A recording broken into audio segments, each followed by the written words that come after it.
अब कमरे में सिर्फ नव्या और अविनाश थे और उनके बीच थी ऑकवर्डनेस।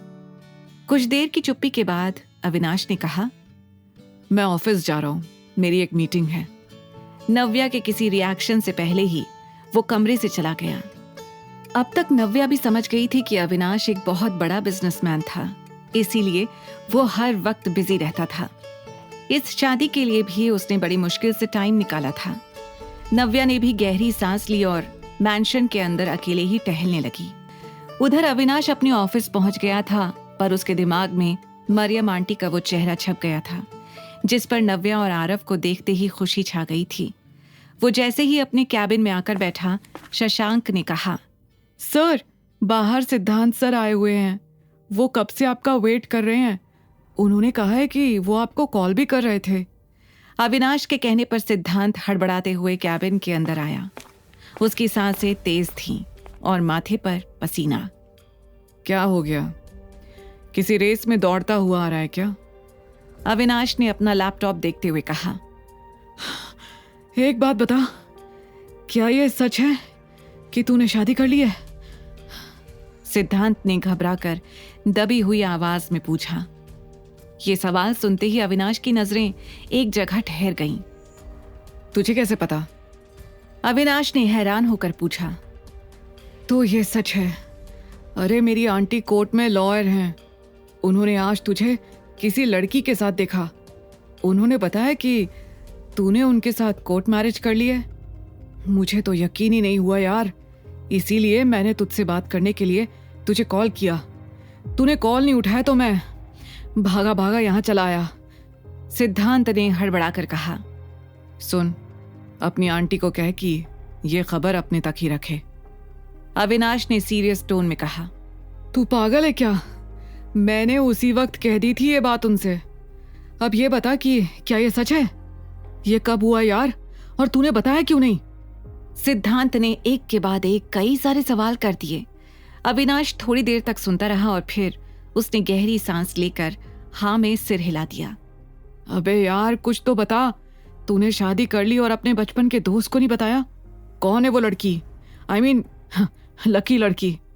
सिद्धांत बोले जा रहा था, लेकिन अविनाश का ध्यान अपने काम पर था। वो एक डॉक्यूमेंट पढ़ रहा था जिसकी जरूरत उसे अगली मीटिंग में पड़ने वाली थी। यार, तू जानता नहीं, आहूजा ग्रुप ऑफ इंडस्ट्रीज के सीईओ अविनाश आहूजा ने शादी की है। अरे यार, इससे बड़ी खबर तो सेंचुरी में नहीं हो सकती। तुझे पता है तेरी शादी के बारे में सुनकर कितनी लड़कियों का दिल टूटने वाला है। सिद्धांत की बातें सुनकर अविनाश को यकीन नहीं हो रहा था कि कोई लड़का इतनी गॉसिप कर सकता है। यार, मैं कब से बकबक किए जा रहा हूं। अब तो बता दे कि वो लड़की कौन है। कहीं वही तो नहीं जो उस रात हम लोगों को रेस्टोरेंट में मिली थी, नव्या? सिद्धांत का बिल्कुल सही गैस देखकर अविनाश उसे देखने लगा। अविनाश को चुप देखकर सिद्धांत समझ गया कि उसने बिल्कुल सही गैस किया था। यस, पता था मुझे। मैं उसी दिन तुम लोगों को देखकर समझ गया था कि कुछ तो है तुम दोनों के बीच। आई स्टिल कांट बिलीव कि तूने सच में शादी कर ली यार। तेरी हरकतें देखकर तो मुझे लगा था कि तू जिंदगी भर कुंवारा रहेगा। सिद्धांत ने हंसकर कहा। सालों पहले जो हुआ उसके बाद मुझे नहीं लगा था कि तू कभी। सिद्धांत ये बोल ही रहा था कि तभी अविनाश ने बीच में कहा, बस सिद्धांत, ना मुझे नव्या के पास्ट से मतलब है, ना उसे मेरे पास्ट से। वो मेरी वाइफ है और मेरे लिए बस यही मैटर करता है। पर एक बात बता, उस नव्या का एक बेटा है। क्या तेरी फैमिली एक्सेप्ट करेगी ये शादी? तुझे लगता है मुझे किसी के एक्सेप्टेंस की जरूरत है? अविनाश की बात सुनकर सिद्धांत चुप हो गया। उधर नव्या ने भी सोच लिया था कि अब उसे भी अपना ऑफिस ज्वाइन कर लेना चाहिए। जैसे ही वो अपने ऑफिस पहुंची, उसने देखा कि ऑफिस खाली है, वहां पर ज्यादा एम्प्लॉयज नहीं है।